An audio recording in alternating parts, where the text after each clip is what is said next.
Hey, it's Brent Barnett. Welcome back to another episode of the Outdoor Adventures podcast here on Brownfield Ag News.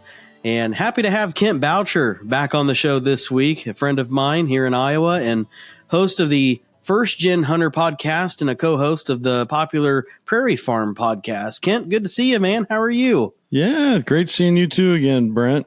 Doing well. Been sweating it out this late June. Can't complain too much, though. Early June was pretty nice this year, and we've gotten a lot of rain so far, and I will never complain about that. Not until I have to build an ark or something, I suppose. But it's the rain is welcome. I don't know how I'm itching to go out and check the rain gauge, but I just went out to take some garbage out to the garbage bin, and it was still raining like just 5 minutes ago. So it's it's another rainy day. We got, before today here at my house, we had about 4.5 inches already this week. So it's good for crops growing. In our case, all the different native grasses and flowers that we grow. Good for them to get a nice, healthy drink this week. And, you never know what you're going to get come July and August. Could be a long time before it rains again. So we'll take it, right? Yeah, we'll take whatever we can store in the subsoils, and it's interesting. It's kind of cool. I can see at times the lightning going behind you there in your window, and it's a nice stormy evening. And I had a story just as you and I talk here recording. I had a story today on the Brownfield Network with a farmer out of Ringgold County, southwest Iowa. Yep. And they had 8.5 inches of rain from that first system that came through earlier this week. And that's so that was like a 36-hour total for him there. That was. He said that they'll take it for sure. Yeah, southwest Iowa has really been hammered with droughts. I mean, it's been bad throughout much of the state, really, for the last 4 years. But southwest Iowa has been especially bad. I know there's some. I think Wayne County, which is more south central, maybe even kind of on that south central southeast. Yeah. Consideration, but I know they've been real dry too. But southwest Iowa, they've just been hammered with year after year of EHD, and in fact, last year they zeroed out a lot of those counties' antlerless deer quotas, just because their populations are really suffering. Largely, due to all sorts of things, but largely the droughts have been very hard on them, and of course, habitat loss.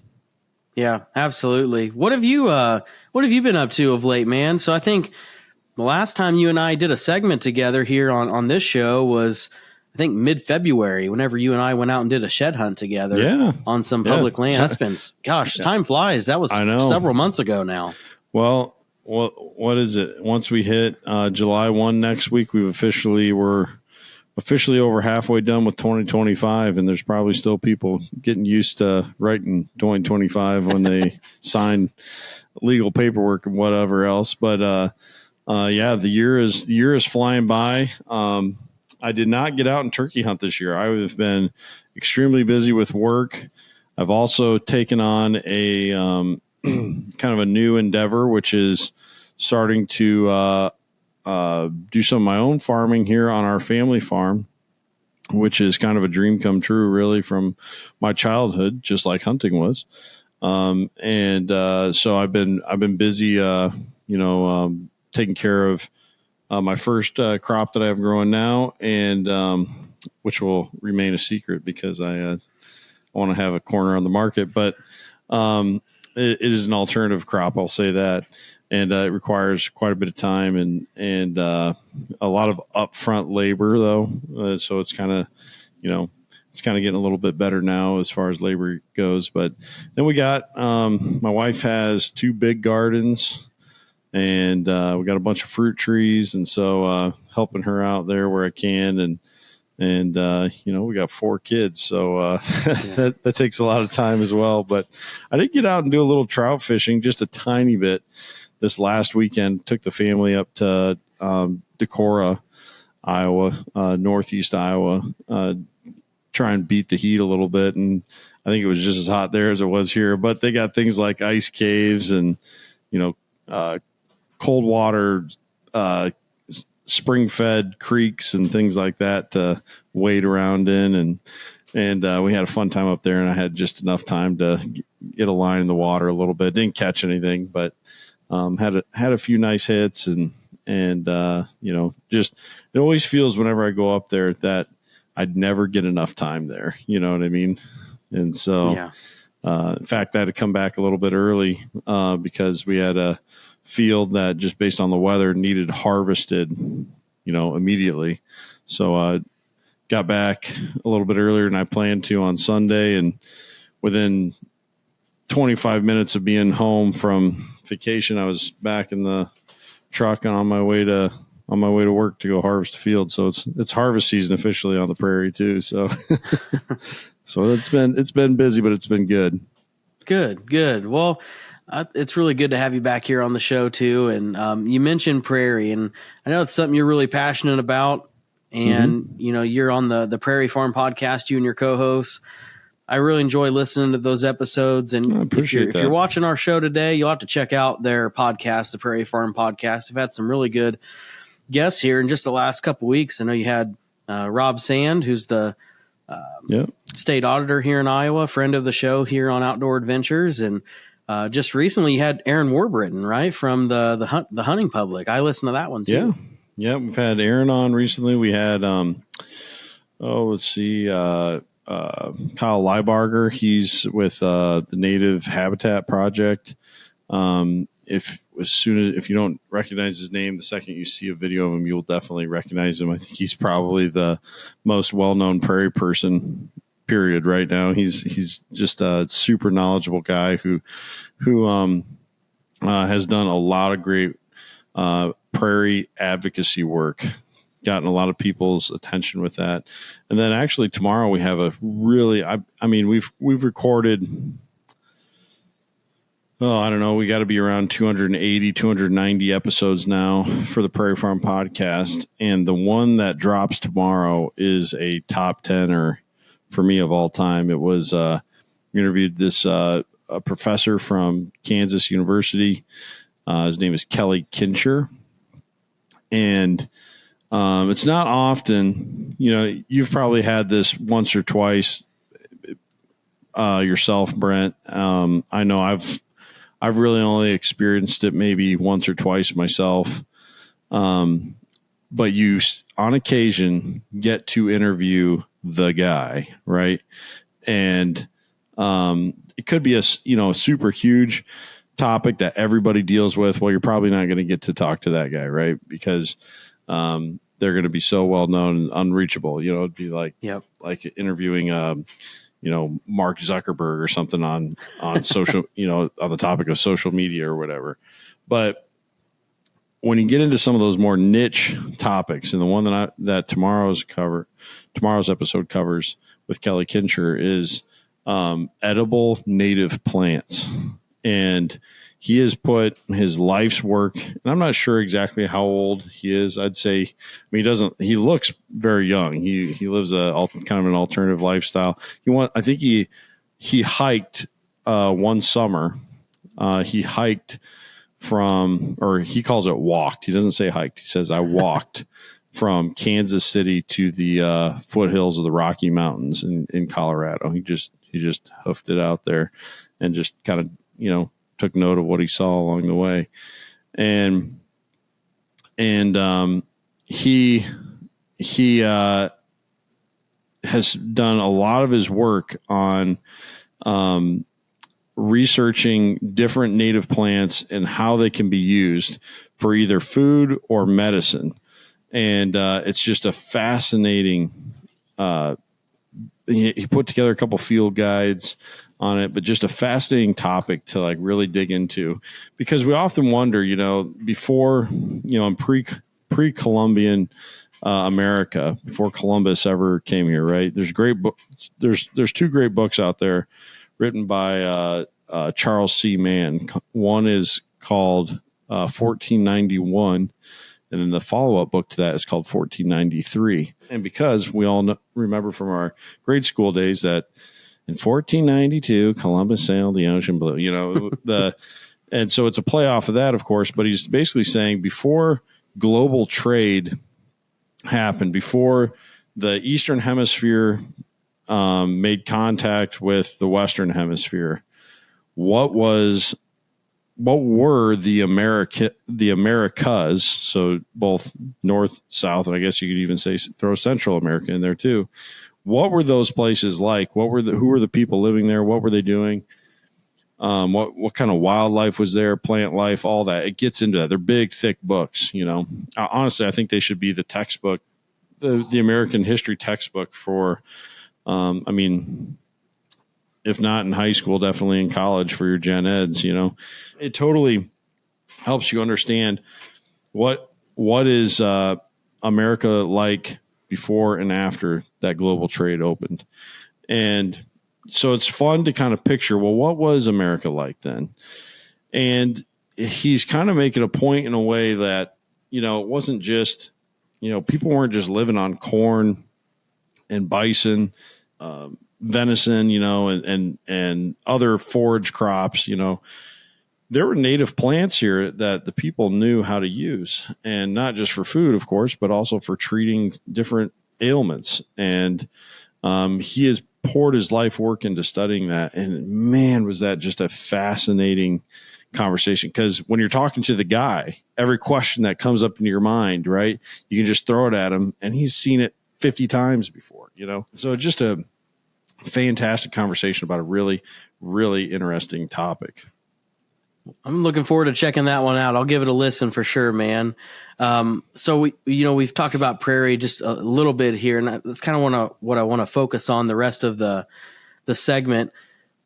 When you hear about like getting your land ready for wildlife or for, let's just say, deer hunting, I feel like there's been a lot of focus the last couple decades here about, food plot improvement or, identifying the right timber and stuff. But how does prairie fit into that conversation? And I know this will probably sound like a pretty basic question, but just how important is prairie for wildlife habitat? That's a great question, and it's critically important. It's arguably the most important. I say arguably because I even argue with myself over that, especially when it comes to deer. Deer are prairie adapted, but they prefer and do best. They're an edge species, so where you have timber that forest that transitions into a grassland type habitat. That's where deer really thrive, right? But I've kind of been challenged in conversation we talked about Kyle Leibarger, and we talked about some of the common land management things that people like to do, food plots, screens, right? And you can do all those things with native plants too. But he said, when you look around America, deer aren't hurting in most cases. Not everywhere. There are exceptions to that. There are definitely places where deer are not doing super well. But if deer are not doing super well and they are native to that range, you can pretty well be assured that quail definitely aren't doing well, and that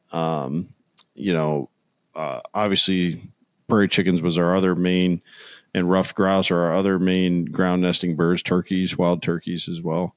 But prairie chickens and ruffed grouse are very low numbers in our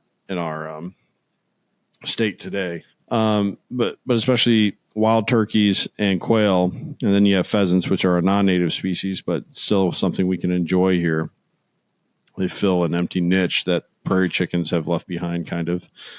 And if your goal is just to manage for deer, well, deer, they don't really need our help. He made the point of how deer are found everywhere. You can find them in HOA, you can find them in, there's great urban deer. You talked about Rob Sand. I think all the deer he kills every year, it sounds like, or at least a lot of them are through urban deer hunting programs.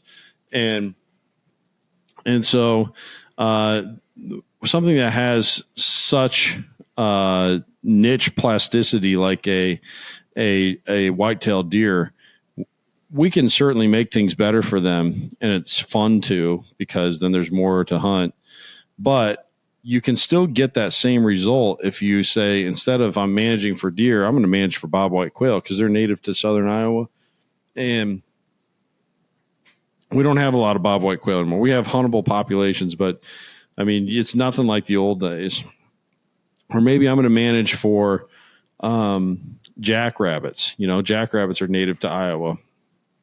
They used to be in great abundance not that long ago, less than 100 years ago. And today they're basically gone, right? And so there's examples there of species that are not doing so well. And if we focused on improving the habitat for those species, the deer are going to benefit from that as well. And also you could manage for turkeys. Turkeys are doing okay in Iowa, but comparing them to a lot of other states, they're doing okay, but still they're not great, and they could certainly be doing better. So maybe we manage some habitat for them. And so just the way that Kyle challenged property managers, land managers with that idea of, hey, let's not just focus on getting more, making things better for deer, because if you improve it for all these other things that need more help and their habitat is more nuanced and needs more specific features to it, the deer are going to do fine anyways, because they fit so well into so many different types of habitats. So, and another thing to consider is that deer are native to Iowa, and prairie is native to Iowa. Historically, Iowa was estimates are as high as 85% tall grass prairie. Today, I don't know what the exact figure is, but it's probably somewhere around, maybe I want to say we have 1.6 million acres of CRP today in Iowa. You could fact check me on that, but I think it's around 1.6 million acres. Now, not all of CRP is native. There's something called CP1, which is like brome and reed canary and cool season grasses that don't add a lot of habitat value. So then you have of the original prairie. So this would not count CRP because CRP is reconstructed prairie. Of the original remnant prairie that existed, that has never seen a plow, that has never been worked or whatever developed, there's about 0.01% of that remaining. So we've lost 99.9% of that 85% of Iowa's native cover. So we have lost most of our prairie today. And also you have people, with backyard prairies and butterfly gardens, hunting properties that don't show up on CRP, so maybe then you could bump that number back up to maybe 1.5 million acres. Mm-hmm. So all that to say, we have, probably, I think there's 36 million acres of land total in Iowa. So, 1/36 of that, or maybe 1.5, which is, now we're talking fractions and decimals at the same time. But the idea there being we have very little of it. However, deer still use what's there, and they are adapted to it. At one time that would have been the primary thing that just like what Kelly Kincher has talked about with how Native Americans would have been using these prairie plants to survive on. Deer were too. Now deer have adapted to using corn and soybeans big time, right? And in some ways that's even allowed their populations to spike to unnatural levels in some places, like Southwest Wisconsin. You go there's tons of edge habitat, and where those edges are, a lot of times it's, corn, soybean, or oats, and all forage crops that the deer can use. And so they have unhealthy numbers of deer, where they're really eating themselves out of house and home, and also chronic wasting disease has become a huge problem. So there's evidence of that there as well. But as far as like developing a healthy, you can have, it's like most things in life, right? You can have quantity or quality. And we try to find somewhere in between. You can kind of have a good dose of both. And Prairie really helps achieve that because it does put a lot of food on the plate, so to speak, or on the menu for the deer to choose from. But it's much more diverse than just two crops, right? It's much more diverse than soybeans and corn. Soybeans and corn can certainly benefit deer, and they do. Corn being a carbohydrate packs a lot of energy. Soybeans being a legume provide a lot of protein value. But there's tons, almost countless native legumes that deer will use. Things like partridge pea, Illinois bundle flower, even lead plant, and Illinois tick-trefoil and showy tick-trefoil, and on and on. You can go. It's sorry to interrupt. So it's not just that's just CRP there. There's a lot more that goes into it than that. Exactly. Yeah. From looking back, like a zoomed out view of it's like, oh yeah, there's prairie over there. But as you zoom in, you get closer and you're on your hands and knees looking through, you start seeing all these different species, and the deer know they're there and they use them.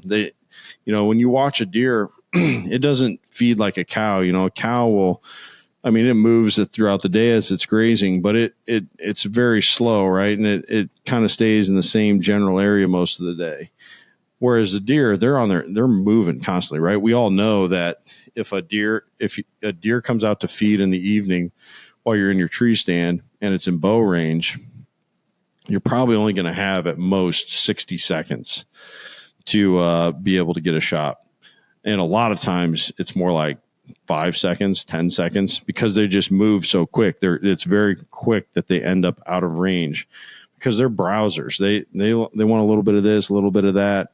Well, when all you can choose from is primarily corn and soybeans, well, it's kind of like if we as humans, we like a pretty diverse diet as well. It kind of boils down to a lot of the same food groups, fried food and sugar probably, but we like to even have variety in that, right? And when we get stuck in a situation where our only options are, a couple things, we get tired of it, right? And we know, and I think that's something inside of us that instinctively tells us, hey, you need more here. You need more trace elements from these other food groups and things like that. And it's kind of the same thing for deer, though. And there are still native plants, especially in forest land areas, where they can, during the time of year when things are still green, they can definitely take advantage of. But a prairie provides food during that growing season time frame, but also even post growing season as things start to senesce and go dormant and things like that and dry up. Well, now they can eat the seeds, and now they can find seeds on the ground, and some of the seeds are held on the plant still into winter so that they can find them easier. And also you get all the bedding cover benefits as well, of having all the tall grasses in there. And guess who else benefits when you look at that being used in a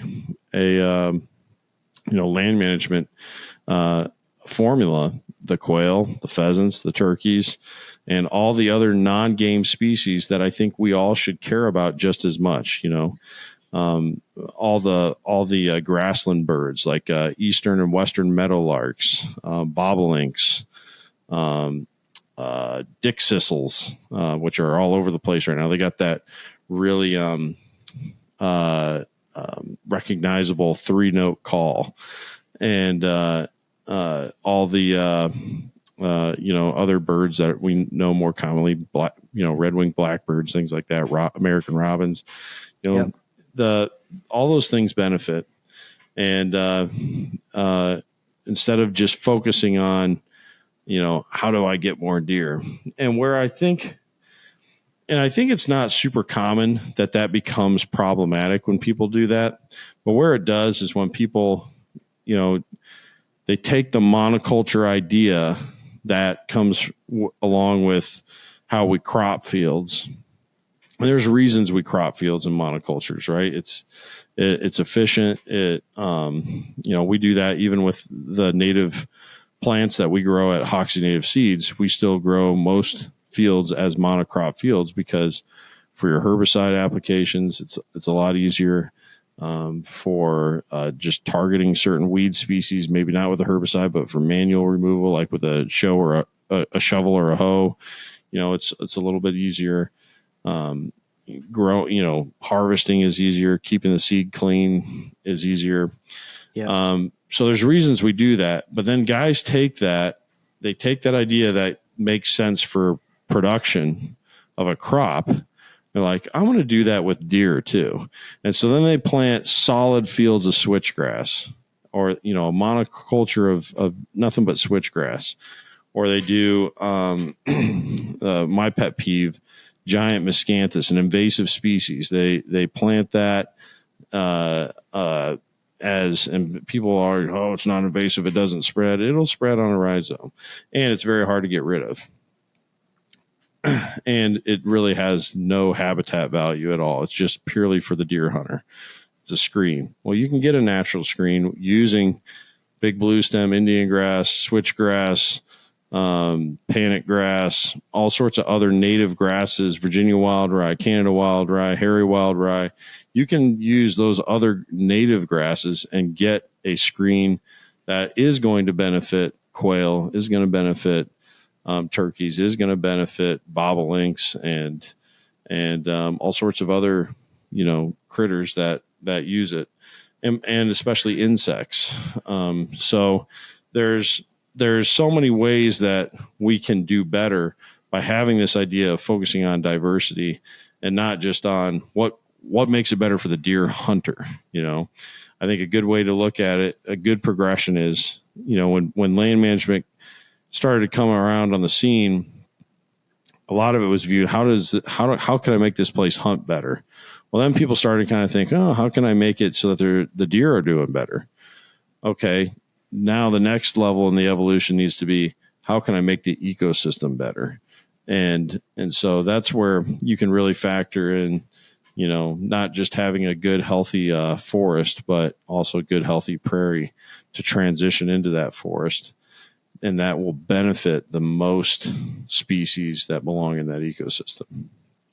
I'm definitely no expert on this topic, Kent, so I'm glad we have you on the show. And I'm happy that you mentioned you work for Hoksey, because I didn't say that in the intro. Kent's not just a podcast host. He does a lot of prairie work with Hoksey Native Seeds.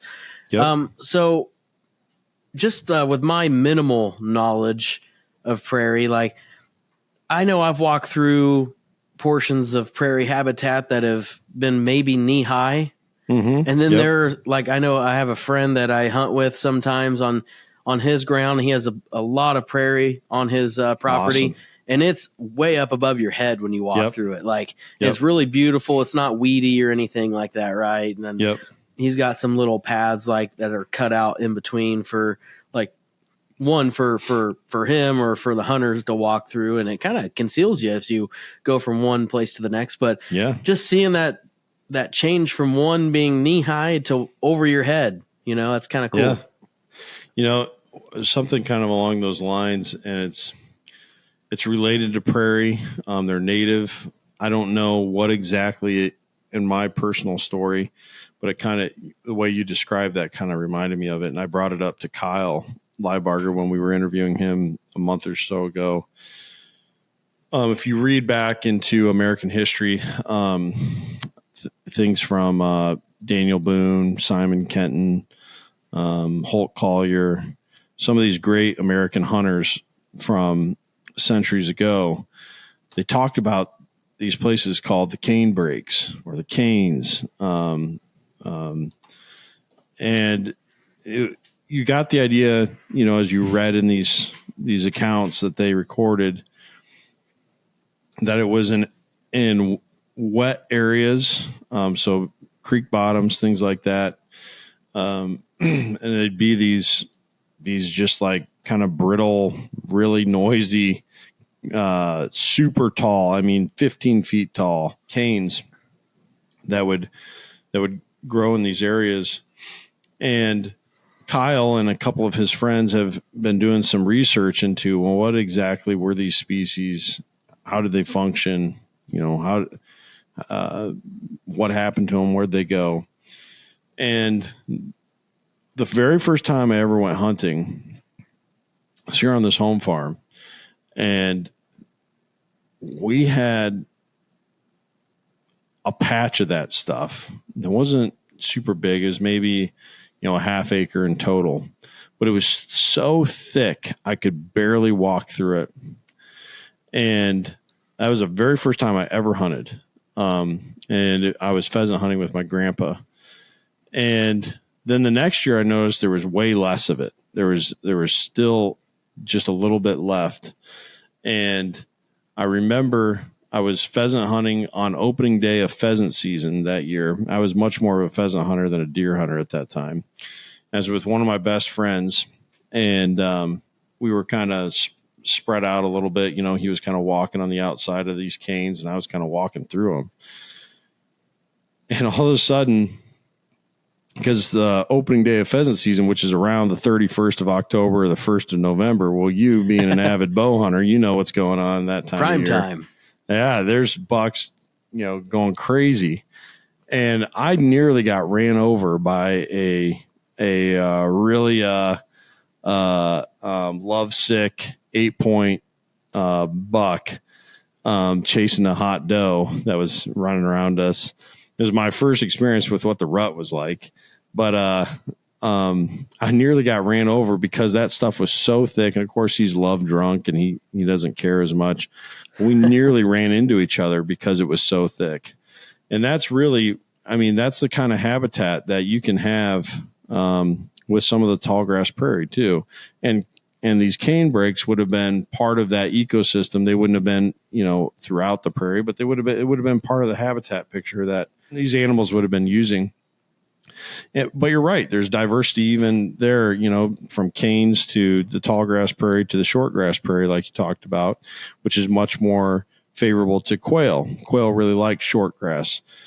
So like if somebody goes to the FSA office to enroll some acres into CRP, they might suggest that you use a short grass prairie mix. It used to be called CP 38 for a while. Now I think it's called CP 33. It's kind of the code that the FSA has for it. And it's the dominant grasses in that only get about waist high at their tallest. And what I would recommend, I guess just for a little tip here, is if you're looking to put in CRP and you care about quail, I would suggest you put in some of that CP 33 short grass, enroll in that program around areas where you have shrubby vegetation, things like smooth sumac or dogwoods or wild plums. Those are all, native shrubs that make for excellent cover for quail. Quail like woody cover. And, there's different types of people that are getting, that are installing prairie through the CRP program. Those who just got to get something down because these acres don't have any farming value to them. They would rather take a CRP subsidy payment off of it instead of losing money trying to farm it every year or losing their soil to the creek bottom or whatever. Well, there's some people are like, yeah, just tell me what I got to do. But if you're somebody who wants to really maximize your farm, look at the map and look at what's there for other habitat. If there is no woody vegetation, no shrubs and stuff like that, then a tall grass mix is probably going to be best. But if there already are some shrubs and trees, a short grass mix can be really nice there. But Iowa, as far as what was here originally, there definitely would have been some of those short grass areas in places, but for the vast majority of Iowa would have been tall grass prairie. And there's some weird anomalies in there. If you go out to the Luss Hills of western Iowa, that would have been more of a mixed grass prairie, something more similar to like the western half of Nebraska. Very beautiful type of prairie, has a lot of different species that can only be found in that part of Iowa, nowhere else in the state. They're found in other states, but as far as in Iowa, they're only in the Luss Hills. So you have that kind of habitat, which can be unique too. So yeah, very diverse, a lot of different types of plants and even a lot of different types of prairie ecosystems.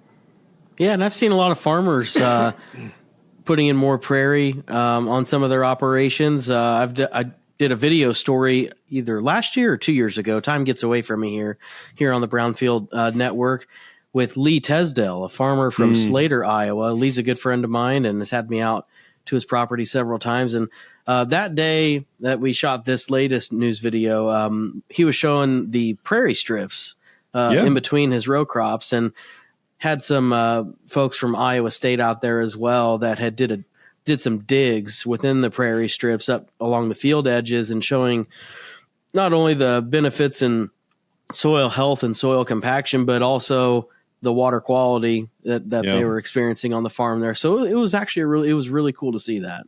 Yeah. Yeah. The prairie. So you and I have talked about prairie strips before on here, and I didn't know much about them the last time we talked, but I had mentioned that I was just a few weeks away from going and interviewing, once again, the guy on prairie strips, Dr. Matt Helmers from Iowa State University. He's an engineer who, really looks at the quantitative data behind these prairie strips. What are they, how are they improving water quality, and how are they holding soil out of our waterways and things like that. And I got to be honest with you, Brett, I was a little skeptical about them. I thought it was going to be one of these things where it helped us feel good about a major problem by doing a very minor fix. Like, oh yeah, I got this 360 acre cornfield here that is surrounded by this little 10-yard wide prairie strip, and that's supposed to make everything better. It's like, well, the amount of acres on the other side of that prairie strip are way more than that little tiny prairie strip. But I was blown away when he shared the data with that little bit of prairie, that little prairie strip there, drastically held back both soil and nutrient runoff that would have otherwise ended up directly into our surface water systems here in Iowa. And he even said that he has observed where a prairie strip has acted like a snow fence. If you've ever seen a drift side of a snow fence in the wintertime, where it just holds back all that snow that would have ended up where you didn't want it. There's always one right there by Southeast Polk High School entering Des Moines during the winter. Yep.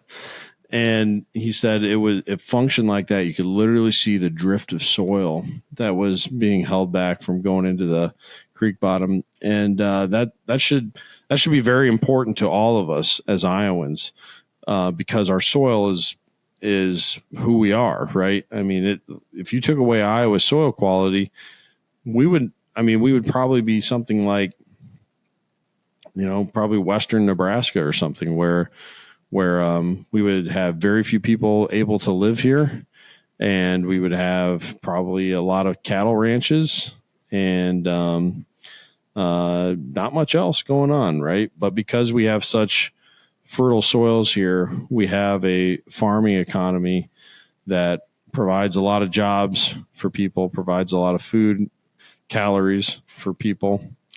And so we should care about holding our soil in place here.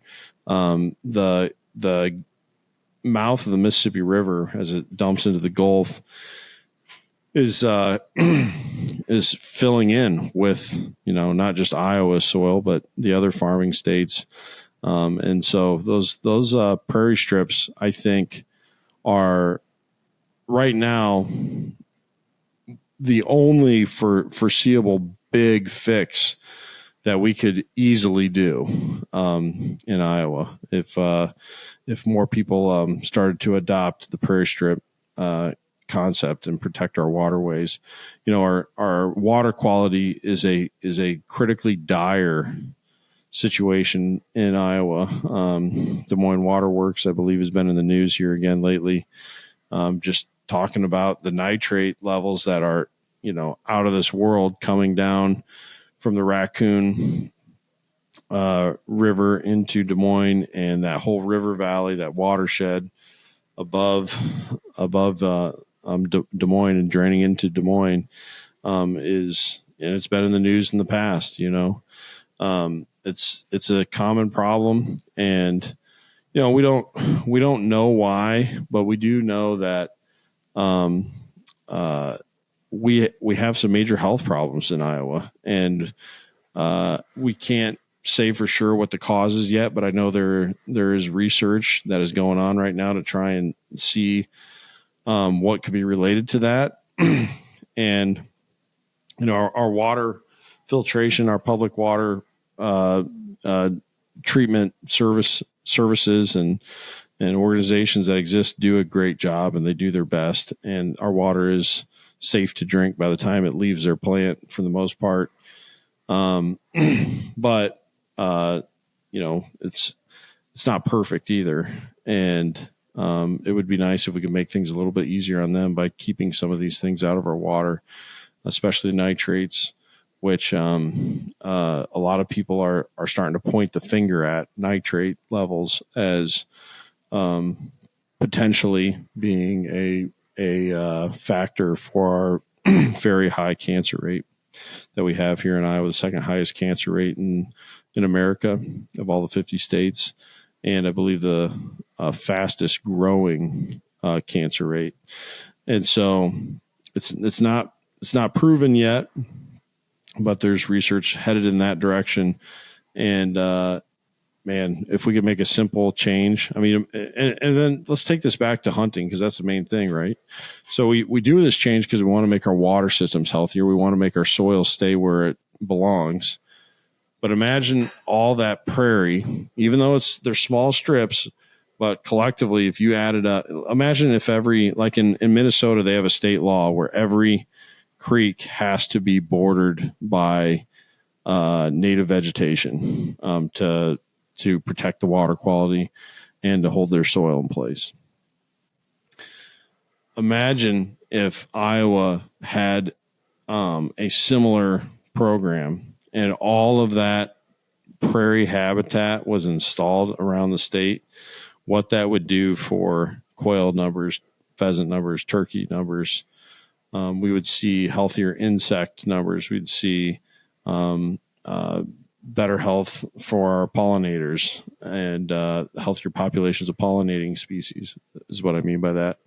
And then, of course, we go back to the deer would be doing well too. And in places like Western Iowa, basically all of Western Iowa now, from northern to southern, has seen declining deer populations. And even in north central Iowa, where there's very little habitat, you could see, really healthy, thriving populations of deer there as well. So I think, I came away from that conversation with Dr. Matt Helmers just totally blown away and impressed, and very hopeful that some of these problems, like if you just say, hey, we need to improve our water quality. Okay, well, how do we do that? And you'll have someone say, well, we need to quit fertilizing. Well, okay, but I don't think the corn growing farmer is going to agree with you there, because he's not going to be able to get paid if he's not able to use his fertilizer. And so it's not a simple fix. Certainly, I think we could probably get better, and precision ag practices have definitely helped with this, and they'll continue to get better with how much, both fertilizing chemicals, but also, any, pesticides as well. That will continue to get better. But if we could put in a literal fence of vegetation, of native vegetation that dual purposes as great quality habitat in place on not a lot of acres, right? It's not like it'll be taking a ton of money out of the farmer's bottom line by not farming that 10 yard wide strip of ground. And honestly, it'll probably save him money down the road, as as he's able to keep his soil on his farm. But it's a pretty simple fix that has quite a bit of promise. It won't solve the problem, but it certainly make it better. And it'd be a big win for hunters too. Interesting how it all ties together there. Kent, we're kind of run out of time here today. How can listeners stay connected with some of the work that you do, man? Yeah, I would definitely encourage you to listen to both the First Gen Hunter podcast and the Prairie Farm podcast. Just very privileged to get to talk to some of the best people out there. You can also follow me on Instagram. I've been a little dormant on Instagram for the last month or so, just been busy this spring. But you can see some of my goings on there. You follow me at first.gen.hunter, and you can check and see what's going on there. And yeah, it'll be hunting season before we know it, Brent. If we wait another 4 months to do a podcast together, that'll put us firmly into late October, when we'll be going nuts trying to knock down a big buck. Hopefully we're both tagged out by that point. That's right. My goal this year, Kent, I want the opening day buck, October 1st archery buck. I want to put that tag on it. There you go. But you know what though, that helps build up some rust on your hunting skills going into the next year. If you tag out too early, you got to get that practice in, That's true. Yep. Hey buddy, good to hear from you. And hopefully we can have you back on soon, man. Yeah. Thanks for having me on, Brent. Kent Boucher with us here on Brownfield, and really appreciate you joining us here for the conversation today. Always find our outdoor adventures videos on the Brownfield Ag News YouTube channel or the audio version wherever you get your podcasts as well. I'm Brent Barnett here with Outdoor Adventures. Get outside, get outdoors, and have a great weekend.